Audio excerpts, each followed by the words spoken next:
Police अधीक्षक ललितपुर द्वारा होलिका दहन होली पर्व के पूर्व संध्या पर थाना कोतवाली क्षेत्र अंतर्गत पैदल गश्त कर आम जन मानस में सुरक्षा का भाव किया गया।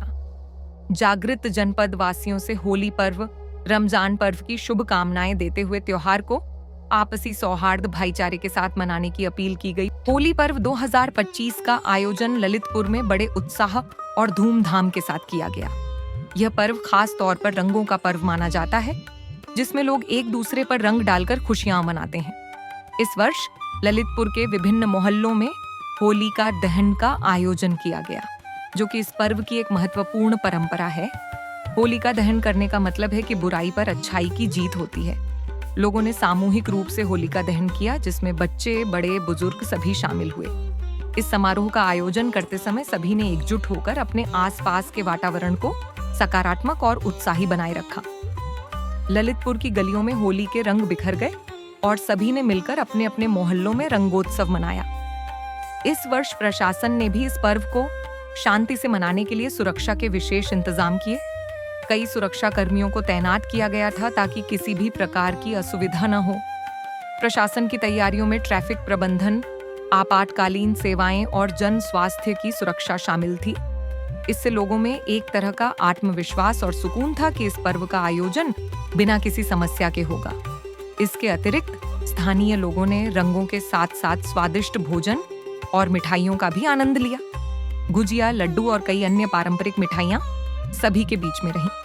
बच्चे विशेष रूप से रंगों और मिठाइयों के लिए उत्सुक रहते हैं और इस वर्ष भी उन्होंने होली के त्योहार का पूरा आनंद लिया। संक्षेप में, होली पर्व 2025 ललितपुर में एक यादगार अनुभव रहा। लोगों का उत्साह, प्रशासन की सुरक्षा व्यवस्था और पारंपरिक विशेषताओं ने इस पर्व को और भी विशेष बना दिया।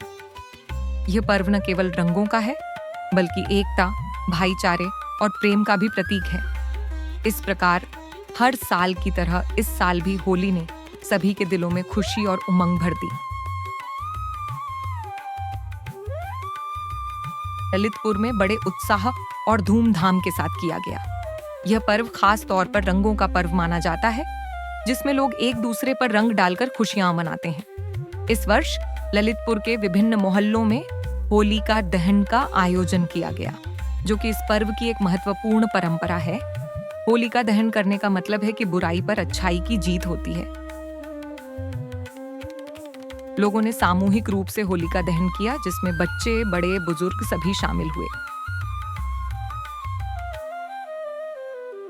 इस समारोह का आयोजन करते समय सभी ने एकजुट होकर अपने आसपास के वातावरण को सकारात्मक और उत्साही बनाए रखा।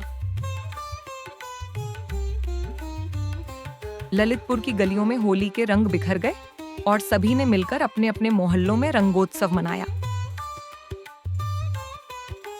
इस वर्ष प्रशासन ने भी इस पर्व को शांति से मनाने के लिए सुरक्षा के विशेष इंतजाम किए। कई सुरक्षा कर्मियों को तैनात किया गया था ताकि किसी भी प्रकार की असुविधा न हो। प्रशासन की तैयारियों में ट्रैफिक प्रबंधन, आपातकालीन सेवाएं और जन स्वास्थ्य की सुरक्षा शामिल थी। इससे लोगों में एक तरह का आत्मविश्वास और सुकून था कि इस पर्व का आयोजन बिना किसी समस्या के होगा। इसके अतिरिक्त स्थानीय लोगों ने रंगों के साथ साथ स्वादिष्ट भोजन और मिठाइयों का भी आनंद लिया। गुजिया, लड्डू और कई अन्य पारंपरिक मिठाइयां सभी के बीच में रहीं। बच्चे विशेष रूप से रंगों और मिठाइयों के लिए उत्सुक रहते हैं और इस वर्ष भी उन्होंने होली के त्योहार का पूरा आनंद लिया। संक्षेप में, होली पर्व 2025 ललितपुर में एक यादगार अनुभव रहा। लोगों का उत्साह, प्रशासन की सुरक्षा व्यवस्था और पारंपरिक विशेषताओं ने इस पर्व को और भी विशेष बना दिया। यह पर्व न केवल रंगों का है, बल्कि एकता, भाईचारे और प्रेम का भी प्रतीक है। इस प्रकार हर साल की तरह इस साल भी होली ने सभी के दिलों में खुशी और उमंग भर दी।